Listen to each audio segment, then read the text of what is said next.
এই কিয়ামতের দিবসে এক শ্রেণীর পাপী বান্দাকে আল্লাহ রাব্বুল আলামিন যখন জাহান্নামে দেওয়ার জন্য অগ্রাধিকার করবেন, ফেরেশতাদেরকে বলবেন, ফেরেশতারা ইযা উলকু ফিহা সামিউ লাহা শাহিকা ওয়া হিয়া তাফুর, যখন ফেরেশতাদেরকে জাহান্নামের দিকে ধাওয়া করার কথা বলবেন জাহান্নামদারী ব্যক্তি, সেই দিন কোরআন সামনে চলে আসবে। আল্লাহ আজকে যে বান্দাকে আপনি জাহান্নামের ভিতরে দিচ্ছেন, ওই বান্দা সকাল হইলে আমি কোরআন আমার দিয়ে দিন শুরু করতো, দিনের বেলা না হইলেও সারাটা দিনের যে কোনো একটি সময়ে আমাকে ওই ব্যক্তি কোরআন তেলাওয়াত করতো। হয়তো পাপ কাজ করেছে, হয়তো অন্যায় কাজ করেছে, কিন্তু আমি কোরআনকে ভালোবাসার কারণে আপনি তাকে ক্ষমা করে দিন। কোরআন সুপারিশ করার কারণে সেই দিন পাপিষ্ঠ বান্দাকে আল্লাহ রাব্বুল আলামিন ক্ষমা করে জান্নাত দামি করে দিবে।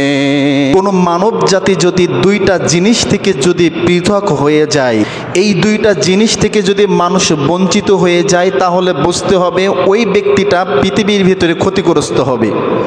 ওই ব্যক্তিটা পৃথিবীর ভিতরে ধ্বংস হওয়ার জন্য আর কোনো কিছু লাগবে না, কোনো অস্ত্রের প্রয়োজন নাই।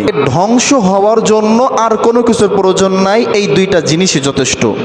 তার প্রথম নম্বর হচ্ছে সালাত, আর দ্বিতীয় নম্বর হচ্ছে কোরআন। কোনো ব্যক্তি যদি সালাত ছেড়ে দেয়, কোনো ব্যক্তি যদি কোরআনকে ভুলে যায়, কোরআনকে অবমাননা করে, কোরআনকে যদি লাঞ্ছিত করে, তাহলে বুঝতে হবে ওর ধ্বংসের জন্য কোনো ব্যবসা বলেন, চাকরি বলেন, সন্তান সন্ততি, সম্পদ, কোনো কিছুর প্রয়োজন নাই। এই দুইটা জিনিসই তো যথেষ্ট তার ধ্বংসের জন্য।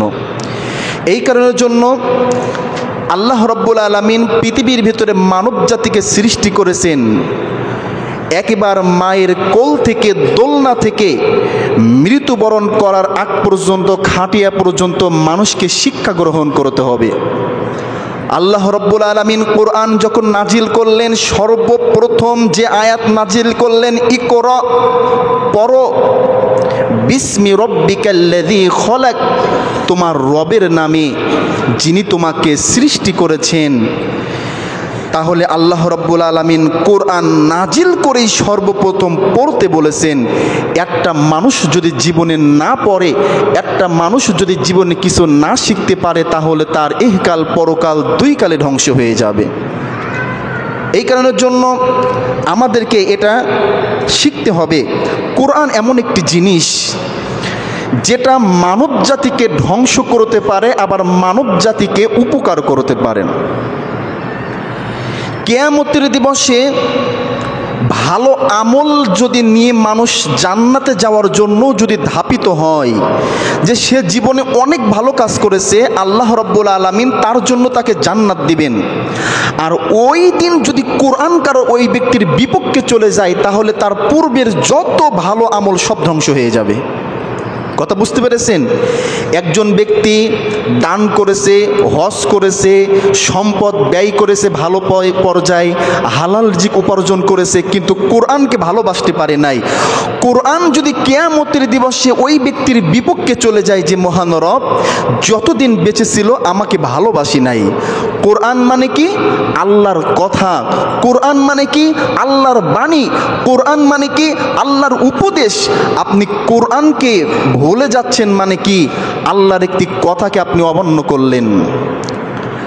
আব্দুল্লাহ ইবনে মাসউদ রাদিয়াল্লাহু থেকে বর্ণিত, কিছু সংখ্যক সাহাবী আল্লাহর রাসূলের সামনে আসলেন, এসে বললেন, রাসূলুল্লাহ, হাবিবাল্লাহ, আমরা কোরআন পড়তে জানি না, আপনি আমাদেরকে কিছু নসিহা করুন। কোরআন শিক্ষা দেওয়ার একটি নসিহা, যে আমরা কোরআন যদি না পড়ি, কোরআন না পড়ার কারণেও যদি আমরা মারা যাই, তাহলে কি আমরা সকল অন্যায় কাজ থেকে বাঁচতে পারবো কিনা?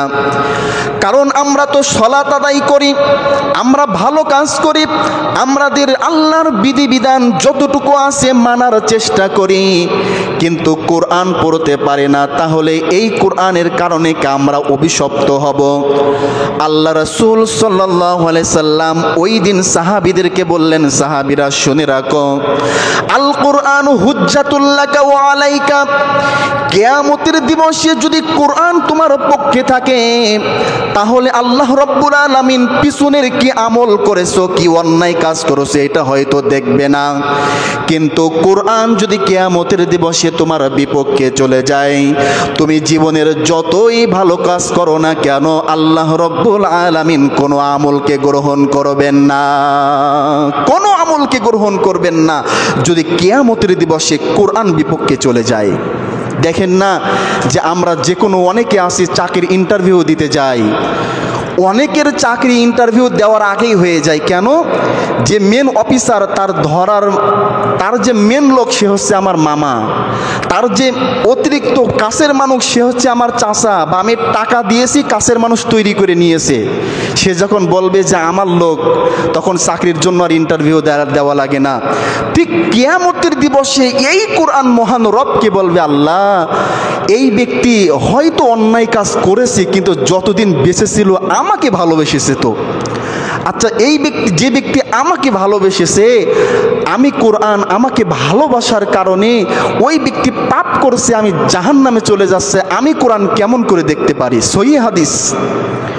ঠিক কিয়ামতের দিবসে এক শ্রেণীর পাপী বান্দাকে আল্লাহ রাব্বুল আলামিন যখন জাহান্নামে দেওয়ার জন্য অগ্রাধিকার করবেন, ফেরেশতাদেরকে বলবেন, ফেরেশতারা ইযা উলকু ফিহা সামিউ লাহা শাহিকা ওয়া হিয়া তাফুর, যখন ফেরেশতাদেরকে জাহান্নামের দিকে ধাওয়া করার কথা বলবেন জাহান্নামদারী ব্যক্তি, সেই দিন কোরআন সামনে চলে আসবে। আল্লাহ আজকে যে বান্দাকে আপনি জাহান্নামের ভিতরে দিচ্ছেন, ওই বান্দা সকাল হইলে আমি কোরআন আমার দিয়ে দিন শুরু করতো, দিনের বেলা না হইলেও সারাটা দিনের যে কোনো একটি সময়ে আমাকে ওই ব্যক্তি কোরআন তেলাওয়াত করতো। হয়তো পাপ কাজ করেছে, হয়তো অন্যায় কাজ করেছে, কিন্তু আমি কোরআনকে ভালোবাসার কারণে আপনি তাকে ক্ষমা করে দিন। কোরআন সুপারিশ করার কারণে সেই দিন পাপিষ্ঠ বান্দাকে আল্লাহ রাব্বুল আলামিন ক্ষমা করে জান্নাত দামি করে দিবেন। সুবহানাল্লাহ। তাহলে কোরআনকে আমাদের ভালোবাসতে হবে। আমরা কতজন ব্যক্তি আছি যে আমরা কোরআনকে ভালোবাসি? 90% ব্যক্তি আমরা কোরআনকে ভালোবাসতে পারি না।